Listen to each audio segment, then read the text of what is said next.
अस्सलामुअलैकुम दोस्तों, आज मैं आपको सुनाने जा रहा हूँ एक ऐसे सेठ की दास्तान जिसकी दौलत तो पहाड़ों जितनी थी, मगर दिल इतना छोटा कि राई का दाना भी उसमें समा ना पाए। ये किस्सा है बगदाद के एक मशहूर बाजार का, जहाँ सेठ करमचंद अपनी हवेली में रहा करते थे। सेठ करमचंद के पास अल्लाह का दिया सब कुछ था, जमीन, जायदाद, दुकानें और कोठियां। लेकिन पूरे शहर में उनकी शोहरत उनकी दौलत की वजह से नहीं, बल्कि उनकी कंजूसी की वजह से थी। लोग कहते थे कि सेठ जी अगर अपनी मुट्ठी बंद कर लें तो उसमें से हवा का गुजरना भी नामुमकिन हो जाए। उनका हाल ये था कि अगर गलती से चाय में मक्खी गिर जाए तो सेठ जी चाय नहीं फेंकते थे, बल्कि मक्खी को पकड़कर उसे चूस लेते थे कि कमबख्त मेरी चाय पीकर कहाँ जा रही है, और फिर उसे फेंककर इत्मीनान से चाय पी लेते थे। कपड़े ऐसे पहनते थे जैसे जमाने से किसी ने उन्हें खैरात में दिए हों, और जूते तब तक नहीं बदलते थे जब तक वो खुद चीख चीख कर पनाह न मांग लें। अब मसला ये था कि ऐसे कंजूस इंसान के पास टिकना किसी आम आदमी के बस की बात नहीं थी। जो भी नौकर आता 2-4 दिन में सेठ जी की कंजूसी से तंग आकर भाग खड़ा होता। सेठ जी उसे ना तो ढंग का खाना देते और ना ही वक्त पर तनख्वाह, ऊपर से हर वक्त की चिक अलग।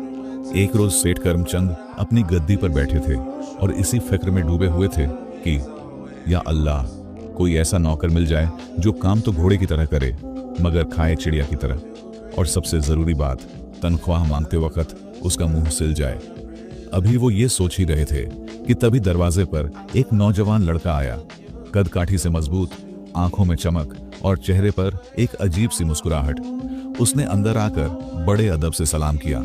आदाब अर्ज है सेठ जी, सुना है आपको एक खिदमतगार की जरूरत है, लड़के ने बुलंद आवाज में कहा। सेठ जी ने ऐनक ठीक करते हुए उसे ऊपर से नीचे तक देखा। हाँ भाई, जरूरत तो है, लेकिन मेरी शर्तें बहुत सख्त हैं। यहाँ आराम हराम है और खाना बस जीने भर का मिलता है, और हाँ, ज्यादा पैसे की उम्मीद मत रखना। क्या नाम है तुम्हारा? लड़के ने मुस्कुराते हुए जवाब दिया, हुजूर, मेरा नाम रफीक है, और आप फिक्र न करें, मुझे आपकी दौलत से कोई लेना देना नहीं। मुझे ना तो आपसे भारी भरकम तनख्वाह चाहिए और ना ही रेशमी बिस्तर। सेठ जी के कान खड़े हो गए। उन्हें अपने कानों पर यकीन नहीं आया। क्या कहा? तनख्वाह नहीं चाहिए? अरे भाई, तुम सच कह रहे हो या मजाकी कर रहे हो? सेठ जी की आंखों में लालच की चमक आ गई। रफीक ने बड़ी संजीदगी से कहा, जी सेठ जी, बिल्कुल सच। मैं मुफ्त में आपकी खिदमत करूंगा, घर का सारा काम करूंगा, दुकान का हिसाब रखूंगा, बाजार का सौदा लाऊंगा। बस मेरी एक छोटी सी शर्त है। सेठ जी तो मुफ्त का लफ्ज सुनकर ही 7वें आसमान पर थे। उन्होंने जल्दी से पूछा, शर्त? कैसी शर्त? अरे नेकी और पूछ पूछ, जल्दी बताओ भाई, क्या शर्त है तुम्हारी? रफीक ने थोड़ा रुक कर एक पुरअसरार मुस्कान के साथ कहा, सेठ जी, शर्त बस इतनी है कि साल में मैं सिर्फ बस एक बार आपको गुस्सा दिलाऊंगा, और अगर आपको गुस्सा आ गया तो फिर जो मैं कहूंगा वो आपको करना पड़ेगा। सेठ जी जोर से हंस पड़े। अरे बस इतनी सी बात, मुझे गुस्सा? अरे मियाँ, मैं तो पत्थर का बना हूं, मुझे गुस्सा दिलाना तो दूर, मेरी तो हंसी भी मुश्किल से निकलती है। मंजूर है भाई, 100 बार मंजूर है। सेठ जी ने सोचा कि ये लड़का तो बिल्कुल नादान है, मुफ्त में काम करेगा और बदले में क्या मांग रहा है, बस गुस्सा दिलाने का एक मौका। सेठ जी को लगा कि आज तो लॉटरी लग गई है। उन्होंने फौरन रफीक को काम पर रख लिया। लेकिन सेठ जी बेचारे ये नहीं जानते थे कि रफीक कोई मामूली नौकर नहीं, बल्कि वो तूफान है जो उनकी कंजूसी की दीवारों को हिला कर रख देगा। रफीक की ये मासूम सी शर्त सेठ जी को किस मुसीबत में डालने वाली थी, इसका उन्हें अंदाजा भी न था। रफीक को हवेली में आए अभी जुम्मा 8 दिन भी नहीं हुए थे, मगर उसने सेठ करमचंद का दिल जीत लिया था। वजह साफ थी, मुफ्त की खिदमत। रफीक सुबह मुर्गा की बांग से पहले उठता, पूरे घर को झाड़ पोंछ कर आईने की तरह चमका देता, बाजार से सौदा लाता तो एक पाई का ऐसा पक्का हिसाब देता कि सेठ जी भी दांतों तले उंगली दबा लेते। सेठ करमचंद मन ही मन फूले नहीं समा रहे थे। वो सोचते, वाह भाई करमचंद, तेरी किस्मत तो जाग उठी, ऐसा होनहार और ईमानदारी का पुतला, वो भी बिना दाम के। लगता है ऊपर वाला मुझ पर मेहरबान है। लेकिन सेठ जी ये भूल गए थे कि मुफ्त का चंदन घिस मेरे नंदन वाली कहावत हमेशा सही नहीं होती। रफीक अपनी चालें धीरे धीरे चल रहा था। उसने सेठ जी की सबसे कमजोर नब्ज पकड़ ली थी, और वो थी लालच। एक सुबह की बात है, सेठ जी ने आवाज लगाई, अरे ओ रफीक, जरा नाश्ता तो ला भाई, आज पराठे खाने का मन है, और हाँ, उस पर असली घी चुपड़ना मत भूलना। रफीक खाली हाथ आया और बड़े अदब से बोला, सेठ जी एक बात कहूं, बुरा तो नहीं मानेंगे? सेठ जी ने चश्मा ठीक करते हुए कहा, अरे कहो भाई, क्या बात है?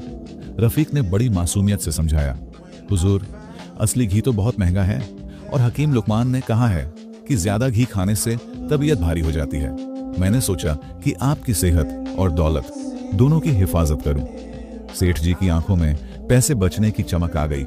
हम बात तो तुम पते की कह रहे हो रफीक, लेकिन फिर नाश्ते में क्या खाऊं? रफीक ने मुस्कुराते हुए कहा, हुजूर, मैंने कल रात की बची हुई सूखी रोटी पानी में भिगो दी है, एकदम नरम हो गई है, हजम करने में आसान और मुफ्त की मुफ्त।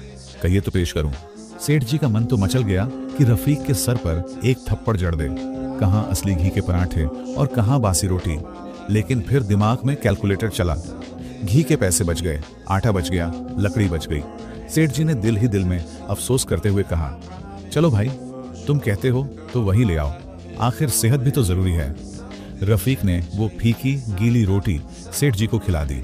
सेठ जी उसे हल्के से नीचे उतार रहे थे और अंदर ही अंदर कुढ़ रहे थे, लेकिन रफीक की तारीफ भी कर रहे थे कि वाह, क्या वफादार नौकर है, मेरा कितना पैसा बचा रहा है। दोपहर को सेठ जी ने कहा, रफीक, जरा मेरे जूते पॉलिश कर दे, मुझे बाजार जाना है। रफीक ने जूतों को देखा और बोला, मालिक, बाजार जाने में तो जूते गंदे हो ही जाएंगे, फिर पॉलिश का पैसा और मेहनत दोनों बर्बाद होंगे। आप ऐसे ही चले जाइए, कौन आपके पैरों की तरफ देख रहा है, लोग तो आपके नूरानी चेहरे को देखते हैं। सेठ जी फिर रफीक की बातों में आ गए। उन्हें लगा कि ये लड़का तो साक्षात लक्ष्मी का अवतार है, जो हर तरह से मेरा खर्च कम कर रहा है। वो बिना पॉलिश किए फटे पुराने जूतों में ही बाजार चल दिए। रफीक ने पीछे से मुस्कुराते हुए देखा। वो समझ गया था कि सेठ जी अब उसके जाल में पूरी तरह फंस चुके हैं। अब वक्त आ गया था अपने असली खेल को शुरू करने का। ये तो बस शुरुआत थी, असली धमाका तो अभी बाकी था। शाम को जब सेठ जी वापस आए तो थके हारे थे। उन्होंने रफीक से कहा, रफीक भाई, जरा सर दबा दे, बहुत दर्द हो रहा है। रफीक ने कहा, बिल्कुल मालिक, लेकिन सर दबाने से पहले एक छोटा सा मशवरा था। सेठ जी घबरा गए। अब क्या मशवरा है भाई? सेठ करमचंद की हवेली में अब रफीक की ही हुकूमत चलती थी, मगर अंदाज ऐसा था कि सेठ जी को लगता था कि बचत हो रही है। एक रात की बात है, सेठ जी अपने हिसाब किताब में डूबे हुए थे। चिराग जल रहा था और सेठ जी चश्मा नाक पर टिकाए हिसाब जोड़ रहे थे। तभी रफीक कमरे में दाखिल हुआ। उसने देखा कि सेठ जी काम कर रहे हैं। वो धीरे से आगे बढ़ा और फूंक मारकर चिराग बुझा दिया। कमरे में गहरा अंधेरा छा गया। सेठ जी हड़बड़ा गए, अरे ये क्या बदतमीजी है, चिराग क्यों बुझा दिया? मुझे कुछ दिखाई नहीं दे रहा। अंधेरे में रफीक की आवाज आई, मालिक, गुस्ताखी माफ। मैंने देखा कि आप तो हिसाब किताब में इतने मगन हैं कि आपको रोशनी की जरूरत ही नहीं, फिर बेफिजूल तेल क्यों जलाना? तेल का भाव आसमान छू रहा है सेठ जी। मैंने सोचा कि जब आप सोच विचार कर रहे हैं तो अंधेरे में भी कर सकते हैं, हर बूंद की कीमत है। सेठ जी का पारा चढ़ने लगा। अरे अहमका, अंधेरे में हिसाब कैसे करूंगा? अगर कोई गलती हो गई तो लाखों का नुकसान हो जाएगा। लेकिन फिर उन्हें रफीक की शर्त याद आ गई, गुस्सा किया तो हार जाओगे। सेठ जी ने एक गहरी सांस ली, अपने गुस्से को पी गए और ठंडे दिमाग से बोले, वाह भाई रफीक, तेरी समझदारी की दाद देनी पड़ेगी। तूने सही कहा, तेल बचाना चाहिए। मैं कल दिन की रोशनी में ही हिसाब कर लूंगा। जा, तू सो जा।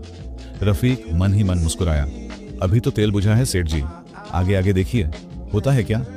अगले हफ्ते सेठ जी के घर एक बहुत बड़े मेहमान आने वाले थे।